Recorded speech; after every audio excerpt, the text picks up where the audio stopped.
ಎಲ್ಲರಿಗೂ ಲೈವ್ ಮೀಡಿಯಾದ ಹೊಸ ವಿಡಿಯೋಗೆ ಸ್ವಾಗತ. ಇಂದಿನ ವಿಡಿಯೋದಲ್ಲಿ ನಾವು ಹೇಳುವ ವಿಷಯ, ನೀವು ಈಗಷ್ಟೇ ಥಂಬ್ನೇಲ್ನಲ್ಲಿ ಕಂಡಂತೆಯೇ ಡಿ.ಕೆ. ಶಿವಕುಮಾರ್ ಸರ್ ರವರು ಬಿಜೆಪಿ ಪಕ್ಷಕ್ಕೆ ಹೋಗುತ್ತಾರಾ ಎಂಬುದರ ಕುರಿತಾಗಿದೆ.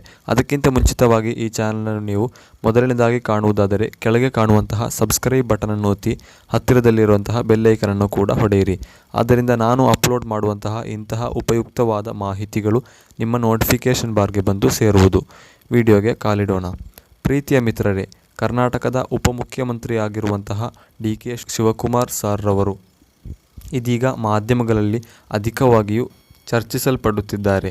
ಇದಕ್ಕೆ ಕಾರಣವೇನೆಂದು ಹೇಳಿದರೆ, ಈ 2-3 ದಿವಸಗಳ ಮುಂಚೆ ಡಿ.ಕೆ. ಶಿವಕುಮಾರ್ ಸರ್ ರವರು ಸದ್ಗುರು ಎಂಬ ಒಂದು ಈ ಚಿತ್ರದಲ್ಲಿ ಕಾಣುವಂತಹ ಆ ಗುರುವಿನೊಂದಿಗೆ ಶಿವರಾತ್ರಿಯಂದು ಒಂದು ದಿನ ರಾತ್ರಿಯನ್ನು ಅವರು ಅಲ್ಲೇ ತಂಗಿದ್ದಾರೆ.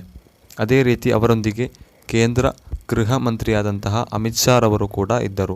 ಅಮಿತ್ ಶಾ ರವರು ಎಂದು ಹೇಳಿದರೆ ಅವರಿಗೆ ರಾಜಕೀಯದಲ್ಲಿ ಬದ್ಧ ವೈರಿಯಾಗಿದ್ದಾರೆ. ಯಾಕಂದರೆ ಕಾಂಗ್ರೆಸ್ ಮತ್ತು BJPಯ 2 ಮಂತ್ರಿಗಳಾಗಿದ್ದಾರೆ ಈ ಡಿ.ಕೆ. ಶಿವಕುಮಾರ್ ಮತ್ತು ಅಮಿತ್ ಶಾ ರವರು. ಇವರಿಬ್ಬರೂ ಕೂಡ ಪಕ್ಷಕ್ಕೆ ಅನುಗುಣವಾಗಿ ನೋಡುವುದಾದರೆ ಬದ್ಧ ವೈರಿಗಳೇ ಸರಿ.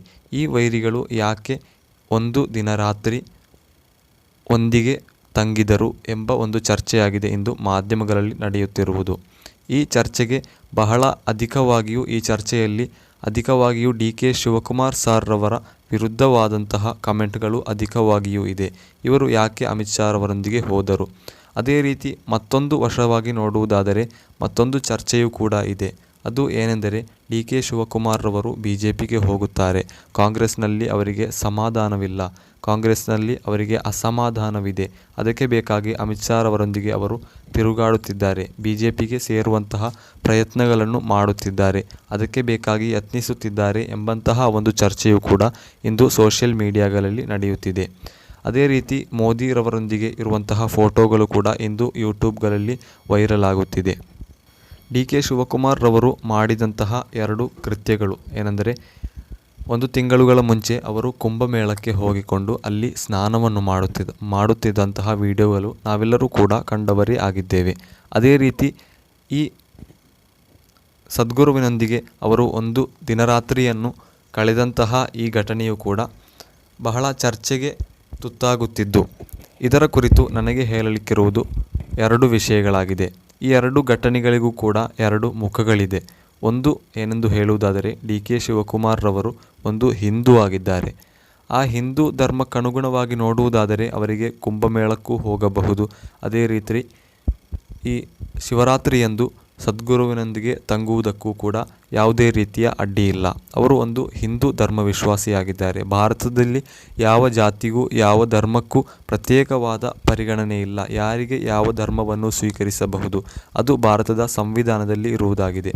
ಅದು ಯಾವ ಪೊಲಿಟಿಷಿಯನ್ ಆದರೂ, ಯಾವ ಒಂದು ಬಡಪಾಯಿಯಾದರೂ, ಯಾವ ಬ್ರಾಹ್ಮಣನಾದರೂ, ಯಾರಾದರೂ ಸರಿ, ಎಲ್ಲರೂ ಕೂಡ ಸಂವಿಧಾನದ ಅಡಿಯಲ್ಲೇ ಬರುತ್ತಿದ್ದಾರೆ.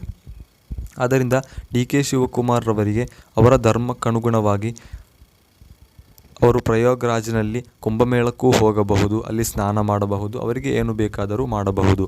ಅದು ಅವರ ಧರ್ಮದ ಹಕ್ಕಾಗಿದೆ, ಧಾರ್ಮಿಕವಾದಂತಹ ಹಕ್ಕಾಗಿದೆ. ಅವರಿಗೆ ಸಂವಿಧಾನವು ನೀಡುವಂತಹ ರಕ್ಷಣೆಯಾಗಿದೆ ಅದು. ಅದೇ ರೀತಿಯಲ್ಲಿ ಅವರು ಹೋದಂತಹ ಸದ್ಗುರುವಿನೊಂದಿಗೆ ಒಂದು ದಿನರಾತ್ರಿಯನ್ನು ಕಳೆದರು. ಅವರು ಶಿವರಾತ್ರಿಯಲ್ಲಿ ನಂಬುವವರು. ಆ ಶಿವರಾತ್ರಿಯಂದು ಅವರು ಸದ್ಗುರುವಿನೊಂದಿಗೆ ತಂಗಿದ್ದು ಯಾವುದೇ ರೀತಿಯ ತಪ್ಪು ಎಂದು ಹೇಳಲು ನಮಗೆ ಸಾಧ್ಯವಿಲ್ಲ, ಅವರ ಧರ್ಮಕ್ಕನುಗುಣವಾಗಿ ನೋಡುವಾಗ. ಅದೇ ರೀತಿ ನಾನು ಹೇಳಿದಂತಹ 2ನೇ ಒಂದು ಮುಖ ಎಂದು ಹೇಳಿದರೆ, ಅವರೊಂದು ಪೊಲಿಟಿಷಿಯನ್.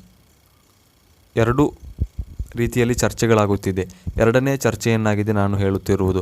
ಅವರೊಬ್ಬ ರಾಜಕಾರಣಿ ಮಾತ್ರವಲ್ಲ, ಅವರು ಕಾಂಗ್ರೆಸ್ನ ನೇತಾರರಾದಂತಹ ಒಂದು ರಾಜಕಾರಣಿಯಾಗಿದ್ದಾರೆ.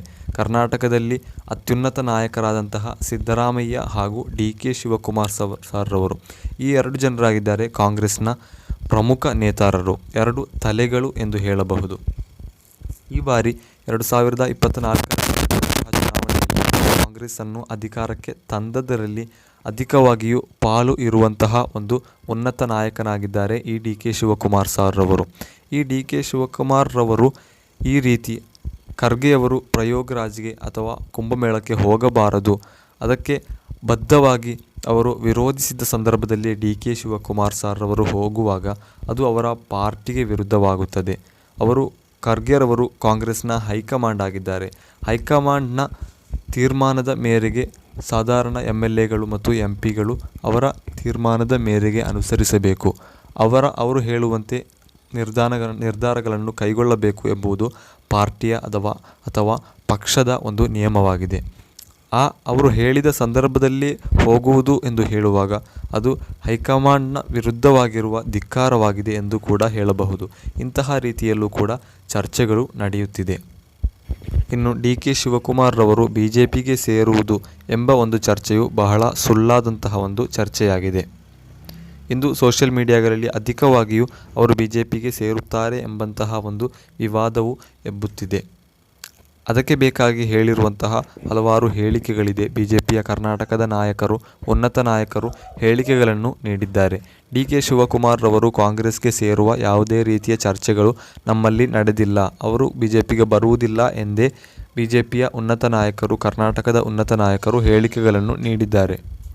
ಅದೇ ರೀತಿ ಡಿ ಕೆ ಶಿವಕುಮಾರ್ ರವರು ಕೂಡ ಹೇಳಿದ್ದಾರೆ, BJPಗೆ ಹೋಗುವ ಪ್ರಶ್ನೆಯೇ ಇಲ್ಲ, BJPಯೊಂದಿಗೆ ರಾಜಿಯಾಗುವ ಪ್ರಶ್ನೆಯೇ ಇಲ್ಲ, ನಾನು ಹುಟ್ಟು ಕಾಂಗ್ರೆಸ್ಸಿಗ, ನಾನು ಹುಟ್ಟು ಹಿಂದೂ, ಹೀಗೆ ಹಲವಾರು ರೀತಿಯ ಹೇಳಿಕೆಗಳನ್ನು ಡಿ ಕೆ ಶಿವಕುಮಾರ್ ರವರೇ ನೀಡಿದ್ದಾರೆ. ಹುಟ್ಟು ಕಾಂಗ್ರೆಸ್ಸಿಗನಾಗಿರುವಾಗ ಕಾಂಗ್ರೆಸ್ಸನ್ನು ಇಷ್ಟೊಂದು ದೊಡ್ಡ ರೀತಿಗೆ ಬೆಳೆಸಲು ಸಂಪೂರ್ಣವಾಗಿಯೂ ಒಂದು ಉನ್ನತ ಪಾಲನ್ನು ಹೊಂದಿರುವಂತಹ ಡಿ ಕೆ ಶಿವಕುಮಾರ್ ರವರು ಕಾಂಗ್ರೆಸ್ಸನ್ನೇ ಬಿಟ್ಟುಕೊಂಡು BJPಗೆ ಸೇರುವುದು ಊಹಿಸಲು ಅಸಾಧ್ಯವಾದಂತಹ ಒಂದು ಸಂಗತಿಯಾಗಿದೆ. ಇಂದು ರಾಜಕೀಯ ವಿಶ್ಲೇಷಕರು 99.99% ಕೂಡ ಅವರು ಹೋಗುವುದಿಲ್ಲ ಎಂದೇ ಹೇಳುತ್ತಿರುವುದು. ಆದರೆ ಯಾವುದೇ ಒಂದು ವಿಷಯಕ್ಕೂ ಕೂಡ 1%, 0.1% ಎಲ್ಲರೂ ಕೂಡ ಸಾಧ್ಯತೆಗಳನ್ನು ಬಿಡುವುದು ಅದು ಸರ್ವಸಾಧಾರಣವಾಗಿದೆ. ಉದಾಹರಣೆಗೆ ಹೇಳುವುದಾದರೆ, ಒಂದು ಕ್ರಿಕೆಟ್ ಮ್ಯಾಚ್ನಲ್ಲಿ ಒಂದು ಬಾಲ್ನಲ್ಲಿ 12 ರನ್ ಆಗಬೇಕಿದ್ದರೆ ಅಲ್ಲಿಯೂ ಕೂಡ ಕ್ರಿಕೆಟ್ನ ಪ್ರೆಡಿಕ್ಟರ್ನಲ್ಲಿ ಬರುವುದು 99.99% ವಿನ್ ಆಗಲು ಈ ಬಾಲ್ ಹಾಕುವ ಟೀಮ್ಗೆ ಸಾಧ್ಯತೆ ಎಂದು. ಯಾಕಂದರೆ ಒಂದು ಬಾಲ್ನಲ್ಲಿ 12 ರನ್ ಎಂಬುದು ಬಹಳ ಕಷ್ಟಕರವಾದ ಸಂಗತಿಯಾಗಿದೆ, ಅದು ನಡೆಯಲು ಸಾಧ್ಯವಿಲ್ಲ. ಆದರೆ ಅಲ್ಲಿಯೂ ಕೂಡ ಅವರು 99.99% ಹಾಕುವುದು, ಅಲ್ಲಿ 0.1% ಅಲ್ಲಿ ಬಿಡುವುದು. ಯಾಕಂದರೆ ಅಲ್ಲಿಯೂ ಕೂಡ ಕೆಲವು ಸಾಧ್ಯತೆಗಳು ಬಾಕಿ ಇರುತ್ತದೆ. ಯಾವುದೇ ಒಂದು ಕಾರ್ಯಕ್ಕೂ ಸಂಪೂರ್ಣವಾಗಿ ನಾವು ಅದನ್ನು ಬಿಟ್ಟುಕೊಡಲು ಸಾಧ್ಯವಿಲ್ಲ. 1% ಆಗಿಯೂ ಆದರೂ ಕೂಡ ಅದಕ್ಕೆ ವಿರುದ್ಧವಾಗಿರುವ ಸಾಧ್ಯತೆಗಳನ್ನು ಬಿಡಬೇಕು. ಯಾಕಂದರೆ ಆ ಒಂದು ಬಾಲ್ ಹಾಕಿದಾಗ ನೋ ಬಾಲ್ ಆಗಿ ಆ ನೋ ಬಾಲ್ನಲ್ಲಿ ಒಂದು ಸಿಕ್ಸರ್ಗಳನ್ನು ಹೊಡೆದು ನೆಕ್ಸ್ಟ್ ಬರುವ ಫ್ರೀ ಹಿಟ್ನಲ್ಲಿಯೂ ಕೂಡ ಒಂದು ಸಿಕ್ಸರನ್ನು ಹೊಡೆದರೆ ಅಲ್ಲಿ ವಿಜಯಗೊಳ್ಳಲು ಈ ಬಾಲಿಂಗ್ ಟೀಮ್ಗೂ ಕೂಡ ಸಾಧ್ಯತೆ ಇದೆ. ಆದ್ದರಿಂದ ಆ 1% ಅಲ್ಲಿಯೂ ಕೂಡ ಬಿಡುತ್ತಾರೆ. ಅದೇ ರೀತಿ ಡಿ ಕೆ ಶಿವಕುಮಾರ್ ಸಾರ್ರವರಿಗೂ ಕೂಡ ರಾಜಕೀಯ ವಿಶ್ಲೇಷಕರು BJPಗೆ ಹೋಗುವಂತಹ ಆ 1% ಮಾತ್ರವಾಗಿದೆ